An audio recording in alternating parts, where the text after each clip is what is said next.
ऐसी पेरेंट्स को बच्चे की तबीयत से कोई लेना देना नहीं। कोई भी बच्चे को मसला है, रात को और लेट सोया कर, और मोबाइल चलाया कर, बस इनके पास यही बहाना है, यही एक्सक्यूज है इनके पास। एक बार मेरे खून में मसला हो गया, मेरा ब्लड विस्कस हो गया, मैंने अपने घर वालों को बताया कि मेरा ब्लड विस्कस हो गया, मेरे खून में मसला चल रहा है। कहते हैं और लेट सो। अबे भैंस की, तुम मेरे ब्लड में मसला चल रहा है, इसमें लेट सोने वाली कौन सी बात है। बहुत ही इलॉजिकल फैमिलीज में हम लोग रह रहे हैं। इनके पास हर एक चीज का सिर्फ एक ही जवाब है, तू रात को लेट क्यों सोता है, तू रात को लेट सोता है इसलिए सारी जिंदगी में ये तेरे मसले चल रहे हैं। अस्सलाम वालेकुम जनता, क्या हाल चाल है? ठीक ठाक हो? मेरे ख्याल से सब लोग ठीक ठाक ही होंगे। वेलकम बैक हो गया तुम लोगों का अनदर वीडियो में। आज हम इस वीडियो में बात करेंगे देसी फैमिली के बारे में। देसी फैमिली नहीं, पब्लिक फैमिली में, जिसमें तुम्हारी कोई प्राइवेसी नहीं है। तुम एक कमरे में लेटे हुए और सो रहे हो, और अगर तुम्हारी नींद के दौरान अगर कोई मेहमान आ गया तो तुम्हें उठाकर दूसरे कमरे में भेजा जाएगा कि जाके दूसरे कमरे में लेट, मेहमान आए उन्होंने इधर बैठना, तो मेहमानों को दूसरे कमरे में नहीं थे बैठा सकते। लेकिन नहीं, तू आराम से और चैन से सो कैसे सकता है, तू मुझे पहले ये बता। ये एक ऐसी फैमिली है जहाँ मेहमानों को सिर्फ 5 मिनट के लिए आने के लिए तुम्हारा डार्केस्ट सीक्रेट खोला जा सकता है। बाजी, आपको पता है एक हफ्ता पहले उस माँ ने बेड के ऊपर ही पेशाब कर दिया था।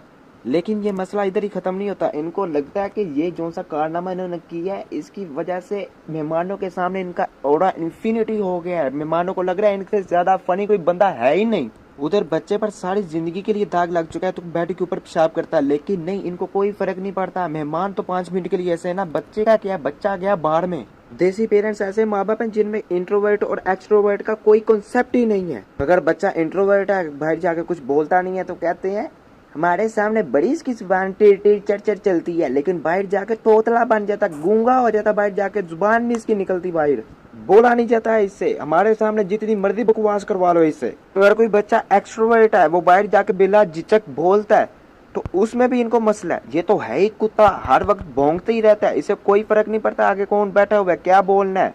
अब इसमें बच्चा क्या करे? बच्चा इंट्रोवर्ट भी इनको नहीं चाहिए, बच्चा एक्सट्रोवर्ट भी इनको नहीं चाहिए, बच्चा चाहिए कौन सा इनको? देसी अम्मियों को प्लास्टिक की डब्बे के साथ बहुत ज्यादा ऑब्सेशन होती है।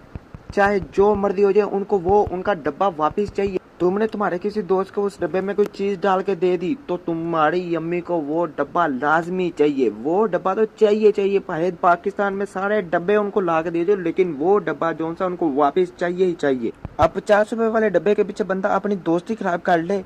अगर बंदा कहे ना कि आपको मैं नया डब्बा ला के देता हूँ 50 रुपए का, तो कहते हैं तेरे पास इतने पैसे हैं तो मुझे दे दे, लेकिन मुझे डब्बा वही का वही चाहिए। अब बंदा करे तो करे क्या?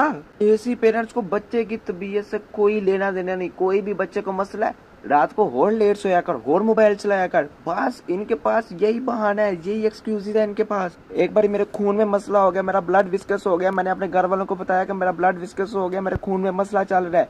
कहते हैं और लेट सो। अबे भैंस की, तुम मेरे ब्लड में मसला चल रहा है, इसमें लेट सोने वाली कौन सी बात है। बहुत ही इलॉजिकल फैमिलीज में हम लोग रह रहे हैं। इनके पास हर एक चीज का सिर्फ एक ही जवाब है, तू रात को लेट क्यों सोता है, तू रात को लेट सोता है इसलिए सारी जिंदगी में ये तेरे मसले चल रहे हैं। मैं एक बार बिरयानी खा रहा था, रहते में थोड़ा सा नमक कम था। मैं भूल गया था मैं किस फैमिली में रह रहा हूँ, मैंने गलती से कह दिया कि रहते में थोड़ा सा नमक कम है। तो मेरी अम्मी कहती, मुझे तो बहुत मुंह फाड़ के कह दिया नमक कम है, जब तेरी शादी होगी तेरी बेगम आएगी, वो बिरयानी बनाएगी, साथ में रायता बनाएगी, नमक कम हुआ। अगर तूने उसे कह दिया ना कि नमक कम है, तो देखना तुम लोगों की लड़ाई होती, फिर तलाक तक बात चली जानी है। मैं सिर्फ बिरयानी खा रहा था, रहते में थोड़ा सा नमक कम था, जिसकी वजह से मेरी शादी होगी, मेरी बेगम घर आ गई, उसने बिरयानी बनाई, बिरयानी बनाने के बाद उसने रायता बनाया, रायते में थोड़ा सा नमक उसने कम रखा, मैंने उसने कहा नमक कम है, जिसकी वजह से हमारी लड़ाई होगी और हमारी तलाक भी हो चुकी, सिर्फ एक नमक की वजह से। भैंस की, तुम मुझे अब एक चुटकी नमक नहीं, एक चुटकी जहर चाहिए। मेरी बस होगी, I'm done, मेरी बस होगी, मैं नहीं अब रहना चाहता। मैंने कभी भी नहीं था सोचा कि एक नमक की वजह से मेरी शादी होने के बाद मेरी तलाक भी हो जाएगी 10 सेकंड में। देसी फैमिली वाले बंदे इतने तपे हुए होते हैं ना, इनको कह दो कि क्या खा रहे हो, मोड़ा, क्या बन रहा है, मोड़ा, क्या बनाया है, मोड़ा, बाहर से क्या लाऊं, मोड़ा। मोड़ा ना हो गया भैंस की, तुम सर्दियों में बनने वाला सरसों का साग हो गया जो खत्म ही नहीं हो रहा। जब देसी पेरेंट्स की आपस में लड़ाई होती है, बच्चा अंदर सिर्फ कबूतर बन के रह जाता है। बाप से पूछ क्या चाय पीनी है, वो आगे से कहते हैं कि नहीं मैंने नहीं चाय पीनी। ये किचन और कमरे में सिर्फ 10 कदम का फर्क है, दोनों को एक दूसरे की आवाज बिल्कुल क्लियर जा रही है, लेकिन इनको बच्चे को जलील करने में जो सा मजा आता है ना, वो मजा इनको किसी चीज में नहीं आता। दूसरे माँ बाप होते हैं वो अपने बच्चों को लेके इतने कॉन्फिडेंट होते हैं कि क्या ही बताऊं, नहीं हमारा बच्चा ये काम कर ही नहीं सकता, हमारा बच्चा ये ऐसा कभी भी ऐसा काम किया ही नहीं हमारे बच्चे ने, हमारा बच्चा है ही बहुत शरीफ, है ही बहुत मासूम, इसे तो दुनियादारी का पता ही नहीं है। लेकिन हाँ, दूसरी तरफ हमारे माँ बाप आ जाए।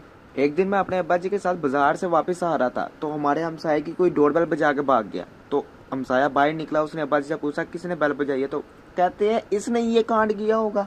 मैं अब्बा जी के साथ बाजार से आ रहा हूँ और मेरा अब्बा कह रहा है कि इसी ने किया होगा। मेरा बाप नहीं, मेरा दुश्मन बना हुआ है। इनके लिए यही है दुनिया में जो सा सबसे घटिया काम है ना, हमारे बच्चे कर सकते हैं, हमारे बच्चे ये कांड कर सकते हैं और कोई कांड कर ही नहीं सकता। चलो यार, आज के लिए इतना ही, मिलते हैं नेक्स्ट वीडियो में। अगर वीडियो अच्छी लगी हो तो लाइक शेयर एंड सब्सक्राइब, और अल्लाह हाफिज़।